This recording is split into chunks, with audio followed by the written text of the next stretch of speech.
সকাল আসসালামু আলাইকুম পিএল ফ্যামিলি ব্লগ থেকে আমি আবার চলে আসলাম। আমরা নাস্তার টেবিলে আছি সবাই। আমি ভাবলাম আপনাদের সাথে শেয়ার করি। এটা শুক্রবার, আমার হাজব্যান্ড সহ এই দিন আমরা নাস্তা করতে পারি একসাথে। আর এছাড়া সবাই আর একসাথে সৌভাগ্য হয় না সকাল সকাল নাস্তা করার, কারণ ও অফিসে চলে যায়। এই পাশে আঙ্কেল একটা আছে, দেখেন লামিয়া কীভাবে খাইতেছে বড় বড় করিয়া। তার চেয়ে বড় করে খাইতেছে আমার হাজব্যান্ড, করে আছে আমার সাথে দুষ্টামি করতেছে। মানে ও বাহির থেকে, ও কালকে এক জায়গায় গেছিল, বাহির থেকে পরোটা আচার সবজি নিয়ে আসছে। এগুলো এখন আমরা বৈশাখ খাইতেছি, ভাবলাম আপনাদের সাথে একটু শেয়ার করি। হ্যাঁ, আপনাদের সাথে একটু শেয়ার করে নিই। আমি আর আমার হাজব্যান্ড এবং অল ফ্যামিলি সবাই আমরা একসাথে বসে নাচি। কিন্তু স্যার আমার বয়সের তো অবস্থা অনেক খারাপ। আপনারা দেখেন আমার বাচ্চার বাপটা, সে কম্বলের তলে বৈশা বৈশা বেড টিকাচ্ছে। এই বয়সে এইগুলো কি মানা যায় বলেন? মানে হ্যাঁ, এক হাতে মোবাইল দেখতেছে, আপনারা খালি ওর বাপটা দেখেন, বয়সটা কত দূর আর সে বাপটা কি নিচ্ছে।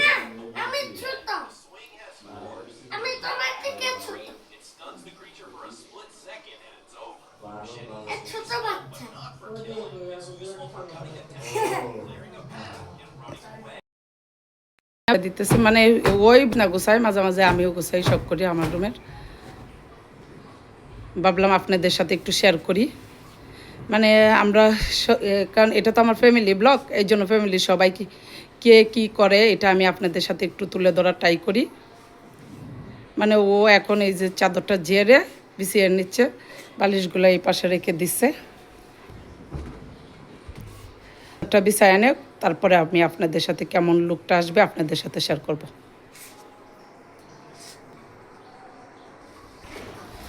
আর এইদিকে আমি চলে যাইতেছি, ভাবলাম আজকে আমাদের বাসায় মেহমান আসবে, আমি একটু মাংস বের করে নিই। মাংস বের করছেন? ও মা মাংস বের করে রাখছে, আমি তো জানি না। আজকে মাংস রান্না করব, পোলাও, সাথে থাকবে ডিমের কুরমা। এই সিম্পল রান্নাই। মার বোন আসবে, বোনের মেয়ে, মানে আমার খালামণি, মানে আমার হাজব্যান্ডের খালামণি, মানে আমার খালামণিই হয়। এই যে মাংস, এই পাশে এই যে মা মাংস ভিজিয়ে রাখছে, এখানে পালা আলু কেটে রাখছে। এরপরে দেখলেন তো আমাদের নাস্তা প্রায় শেষ। চাটা খাইছি, চাটা শেয়ার করলাম না। এই যে আমি মাঝে মাঝে আপনাদেরকে বলি খালা খালা, এটা শেয়ার করা হয় না।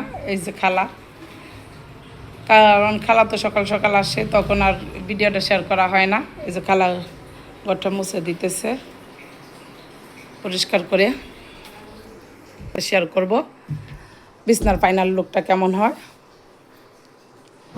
ও সুন্দর করে পরিপাটি করে বিছনাটা গুছায় নিচ্ছে। আজকে শুক্রবার, আমি একটু আগেই মানে শুক্রবার দিন আমার হাজব্যান্ড বাসায় থাকে। ও বাসায় থাকলে মানে আমার একদম হয়রানি হয়ে যায়, যে কারণে আমার মানে অনেকটা সময় মুসা আর আমার হাজব্যান্ডের পিছনে চলে যায়, ওদেরকে গোসল করায় রেডি করায় পাঠানো। এই জন্য আজকে আমি দাঁড়ায় দাঁড়ায় সবাই কাজ শুরু করে দিচ্ছি, আর আমি দাঁড়ায় দাঁড়ায় ভিডিও নিতেছি। আর এই যে এটা, হ্যাঁ, এটার মধ্যে গরম পানি করে মুসারে গোসল করাইয়া দিলাম। এই যে ড্রেসিং টেবিলের পাশটাও গুছানো আছে। ওইখানে ওই যে কালকে বাচ্চা ক্রসিং করে আসার পরে ব্যাগটা যে রেখে দিছি, এইখানে এই ব্যাগটা আছে। কেমন আছেন? উনি হয়েছে আমার বড় আন্টি, এই যে এই পাশে বসা, আর বড় বোন। আর মারে তো পরিচয় করার দরকার নাই, মা আর মায়ার প্রিয়তমা, না সরি ওনার প্রিয়তমা মা। আর এখন মানে দুইজন চলে আসছে, দেখছেন আপনারা। আর আমি এখন মাংস বসাই নাই, মেহমান এসে পড়ছে, দেখছেন চিন্তা করে। মানে আমার মায়ের আজকে একটা মাটিতে পড়বে না, সব কটা পিঠেই পড়বে।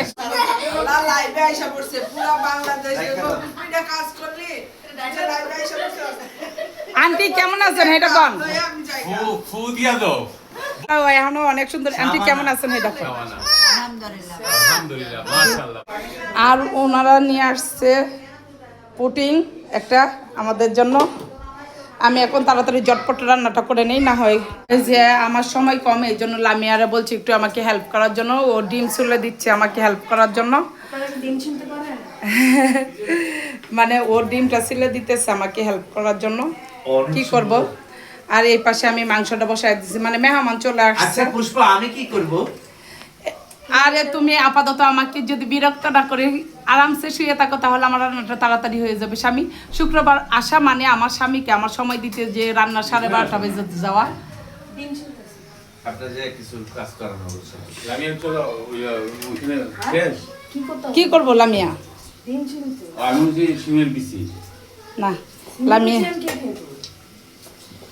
লামিয়ারে দিয়ে এখন আমি কাজ করাইতেছি। আচ্ছা ঠিক আছে।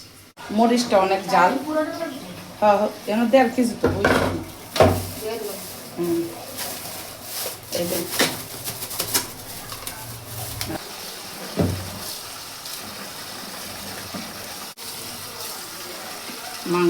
মাংসটা বসায় দিতেছি, কারণ আমি একটু তাড়াতাড়ি করতেছি। মানে শুক্রবার আসলে আমার হাজব্যান্ড থাকে বাসায়, যে কারণে আমার রান্নাটা একটু লেট হয়ে যায়, পরে একটু সময় দিতে হয়। লাল ঝুড়িটা ভেঙে গেছে, এখানে একটা ছোট ঝুড়ি আছে, এটার মধ্যেই মনে হয় হইব, কারণ ওরা একটু সময় দিতে হয়, কারণ পুরো সপ্তাহে বাসায় থাকে না। কারণ সবাই চায় যে বউয়ের সাথে একটু সময় কাটায়, কিন্তু এই সময়টা প্রপারলি আমি দিতে পারি না। তারপরেও ট্রাই করি একটু কথা শোনার, এই জন্য একটু লেট হয়ে গেছে। আজকে তাড়াতাড়ি করতেছি আপনাদের সাথে, পরে এটা আবার ইয়েও করবো, একটু মাখায় নেই ভালো করে। এই পাশে মাংস রান্না হইতেছে, এই পাশে আমি পোলাওটা বসায় দিয়েছি, ঝটপট করার ট্রাই করতেছি। এই যে মাংসটা আপনাদের সাথে একটু শেয়ার করে নিলাম, আর এই পাশে পোলাওটা এখন বসায় দিলাম। মানে ঘরে আছে মেহমান, যাতে আমি তাড়াতাড়ি একটু রান্না করে খাবার দিতে পারি, এটা হচ্ছে আমার সর্বোচ্চটাই। দেখা যাক, ভালো করে নেড়ে ছেড়ে একটু বেজে নিয়েছি, তার মধ্যে একটু হালকা চিনি দিয়ে দিলাম। কে কে দেন পোলায়ে আমি জানি না। ভালো করে একটু ভেজে তারপর গরম পানি দিয়ে দিব। এটা সবাই রান্না করতে পারেন, তারপর ওইটা তো আমার লাইফস্টাইল, এই জন্য আমি রান্না বলেন যত রকম কাজ আছে সব শেয়ার করি। খালি শুধু ওয়াশরুমের কাজটা বাদ দিয়ে, ওয়াশরুমের কাজটা বিশ্রী লাগে, এই জন্য ওয়াশরুমের কাজটা আমি শেয়ার করি না। এছাড়া সব আপনাদের সাথে শেয়ার করার অল্প অল্প করে ট্রাই করি। একটা তাওয়ার উপর, আর কি লোহার তাওয়ার উপর, বাড়ি একটা তাওয়ার উপর বসায় দিছি যাতে ভিতরে না পুড়ে। আর এই পাশে মাংসটা প্রায় কষানোই হয়ে গেছে, আর একবার কষায় পরে আলু দিয়ে দিব। এই পাশে আমি ওই যে ডিম ছিলে রাখছে আর আলু কেটে রাখছে, আলুটা নতুন আলু তো বাজার দরকার নেই, বাজার ছাড়াই দিয়ে দেব। এই সামান্য রান্না আপনাদের সাথে শেয়ার করলাম, মানে সামান্য কিছু মেহমানের জন্য।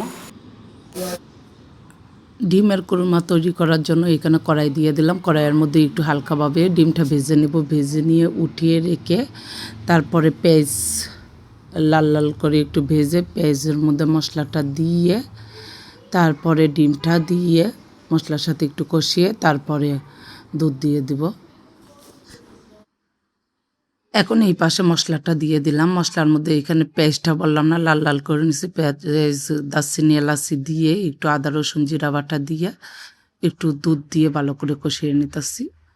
কষিয়ে তেল ছাড়ার পরে এই যে ডিমটা দিয়ে দিলাম, ডিমটা ভালো করে উল্টে পাল্টে তারপরে মিক্সার করে নেব মশলা। এই যে দুধ দিয়ে দেবো, দুধটা তো গলে নাই, এই জন্য এই যে দুধটা এখন গলে যাবে আস্তে আস্তে।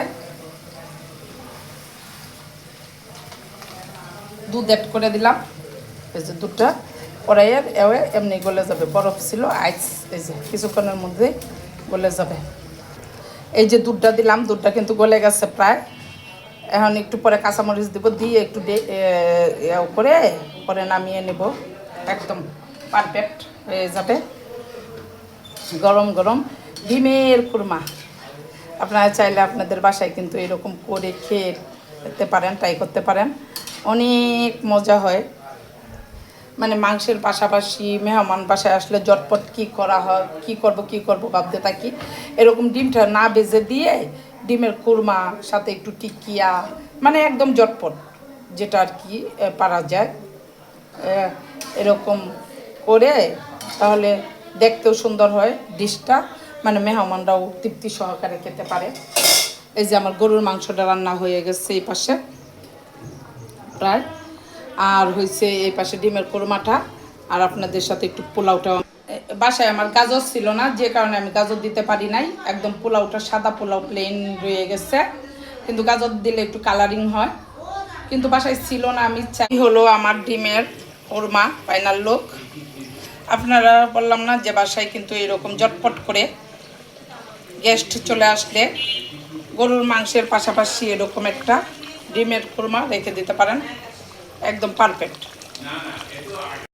আঙ্কেল এবং আমার হাজবেন্ডের উদ্দেশ্যে আজকে ডিমের কোরমা এবং গরুর মাংস পোলাও রান্না করা হয়েছে। জি হ্যাঁ, অনেক মজা ছিল, কিন্তু সে ওবেলায় পরোটা খাইছে, এই জন্য খেতে পারতেছে না। আর আমি একটু সবার সাথে শেয়ার করতেছি, প্লিজ। রুনা কিছু বলো তুমি। এই যে আমার বড় আপু সালাদ কাটতেছে, অর্ধেক চেহারা তার। এই যে এই পাশে আমার বড় আপু সালাদ কাটতেছে, এই পাশে বড় আন্টি বসা। আমি একটু কাছে নিছিলাম জুম করে যাতে আমি দেখাইতে পারি, কিন্তু আমার হাজব্যান্ডের তো ধৈর্যবিহীন লোক। ওই যে গরুর মাংস এরকম অর্ধেক অর্ধেক দেখা যায়। আর হয়েছে ডিমের কোরমা আছে, সরি। এখন আমি টেবিলে সবাইকে একসাথে খেতে দিয়ে দিব, কারণ একসাথে খাওয়ার আনন্দটাই আলাদা। আমি একসাথে বসে পড়বো, কারণ আমি গোসল করতে গেলে অনেকটা লেট হয়ে যাবে, এই জন্য আর গোসলটা করিনি। আমি ভাবলাম যে গোসলটা আরও একটু পরেই করবো সবাই, কারণ সবাইকে অপেক্ষা করায় গোসল করে আসাটা মানে এটা আমার কাছে ভালো লাগতেছিল না, কিন্তু গোসল করলে একটু আমার ফ্রেশ লাগতো তাড়াতাড়ি করে রান্না করে। কিন্তু কি করব, মেহমান ছিল, আর এর মধ্যে আমি অলরেডি আমার রান্নাটা একটু হালকা লেট হয়ে গেছে, প্রায় 3:30 বাজে, 3:30 4টার মতো বাজতেছে। এই জন্য আমি তাড়াতাড়ি করতেছিলাম, যে খাবার দিতে হয় দুপুরে 2টা, কিন্তু লেট করে খাবার বসানোতে। আর নাস্তাটাও আমরা আজকে ওই দিন একটু মানে আজকে একটু লেট করে খাইছিলাম, এই জন্য সব কিছু মিলিয়ে মানে খাবারটাও একটু লেট করে খেলেও সমস্যা হয় নাই। কিন্তু এই বড় আন্টি আছে, আপু আছে, এই জন্য আর কি তাড়াতাড়ি করতেছি আমি। এই সবাইকে আমি মানে প্রতিদিনই এইভাবে আমি সবাইকে বেড়েই খাবার দিই, কারণ আমার নিজের হাতে বেড়ে দিই, বেড়ে তারপরে লাস্টের দিকে আমি বসবো, কারণ সবাইকে রান্না করে বেড়ে খাওয়াতে আমার বেশি ভালোই লাগে, তাই আমি সব সময় হ্যাঁ একটা করে ডিম দিয়ে দাও, হ্যাঁ একটা করে ডিম আর দুধ দিয়ে দাও, আঙ্কেলটা দাও, পুষ্পকে দাও। এই যে আমার প্লেট দাও, চলে আসতে প্লেট দাও। সালাদ দাও। বোনেরাই ভালোবাসে, বাইরে কখনো কিন্তু বোনদের সালাদ দিন তবে না, এটা বাস্তব। এটা বাস্তব, বোনদের ভিতরে চলে, বাইরে যেটা। বিসমিল্লাহ। আমার আবার খান। জলে বলে বললাম এমন অনুষ্ঠান আপনাদের রাখা হইব। সেই মজা বসে বিশ্বাস করেন না, এগুলা কইরো না। আমরা চলে যাইতেছি। কোথায় যাচ্ছি বাবা? জিদানে জিদানে। সাদা জুতাও পরবো। হ্যাঁ, আমার বাচ্চা সহমের বুকে। হ্যাঁ, এই যে আমি আর আমার বাচ্চা সহ চলে যাইতেছি ঘুরতে। আমি আর আমার বাচ্চা না, আমরা অল ফ্যামিলি সবাই মিলে ঘুরে উঠতে যাচ্ছি। জি বাবা। আমি মনে করতে সুন্দর লাগবে না। হ্যাঁ, অনেক সুন্দর লাগতেছে, সুন্দর লাগতেছে না ওরা? হ্যাঁ, আমরা অল ফ্যামিলি সবাই মিলে। রুনা আপু ওইদিকে ঘুরলা কেন তুমি? আন্টি, রুনা আপু, আঙ্কেল, মা, লামিয়া, আমার হাজব্যান্ড সহ সবাই আমরা বাইরে একটু সন্ধ্যার দিকে চলে যাচ্ছি। বাইরে চলে গেছে। হ্যাঁ, মাশাআল্লাহ আমার ছেলে বড় হয়ে গেছে, একা একা জুতা পরতে পারে, ধরতে গেছি আর আলহামদুলিল্লাহ, মাশাআল্লাহ মাশাআল্লাহ। এই সর্বপ্রথম দেখলাম সে একা হাতে জুতা পরতে পারে, মাশাআল্লাহ। সত্যি মাশাআল্লাহ। হ্যাঁ, এই যে আমার বাবা আবার সে পায়ের স্যান্ডেলটা গুছায় রাখতেছে ঘরে পরার, হ্যাঁ। Very good. এদিকে একটু ঘুরো, হাই দিয়ে দাও। এটা টাইগার। হ্যাঁ আচ্ছা ঠিক আছে, যাও। আমরা জিদানে চলে আসলাম। এটা হচ্ছে ফালুদা, 4টা ফালুদা নেওয়া হয়েছে, নিয়ে আমরা সবাই খাচ্ছি। ভাবলাম আপনাদের সাথে একটু ভিডিওটা শেয়ার করি। মানে তুমি একটু ভিডিওটা, মানে এইখানে হয়েছে জিদানে বসার জায়গার বেশটা কম, কিন্তু ওইখানে খাবারটা এত সুস্বাদু, এই জন্য আমরা অনেক সময় এইখানে এসে hot coffee, cold coffee, falooda অনেক কিছুই, প্রাইসটাও রিজনেবল, প্রাইসের মধ্যে অনেক ভালো সুস্বাদু খাবার পাওয়া যায়। এটা কিন্তু ভাইরাল না, তারপর কেমনে জানি আমরা খুঁজে পাইছি বুঝতে পারি না। আপনের কফিটা খেতে একদিন গেছিলাম, মনে হয় এখান থেকে আসার পথে মনে হয় কোনো রকম আমি আর আমার হাজব্যান্ড মিলে এই কোনো একটা কাজে এদিক থেকে আসছিলাম, তখনই এটা পাইছি। এরপর থেকে প্রায় আমরা জিদানে যাই, যাওয়ার পরে ফালুদা খাই বা হট কফি বা কোল্ড কফি। আমি হট কফিটাই খাই, কারণ আমার গলায় সমস্যা, তো এই জন্য। আর যে যেটা খায়, মানে এখানে খাবারগুলো অনেক ভালো, এই জন্য আমি একটু রিভিউ দেওয়ার ট্রাই করতেছিলাম। ওই যে ওরা কেউ হট কফি খাইতেছে, কেউ মিল্ক শেক, মানে আমার বাচ্চা, আর আমি খাবো ওই দিক দিয়ে। ওরা কুল কফি খাচ্ছে, সরি, আমি, আমার হাজব্যান্ড, মা, আমরা কয়েকজন খাবো হট কফি। এই যে হট কফি চলে আসছে আন্টি সহ, 4টা হট কফি, 4টা কুল কফি নেওয়া হয়েছে। কারণ আমার, যদি আপনাদের কাছে আমার ভিডিওটা ভালো লাগে, লাইক, কমেন্ট, সাবস্ক্রাইবার করে পাশে থাকবেন, আমাকে সাপোর্ট করবেন, ভালোবাসবেন।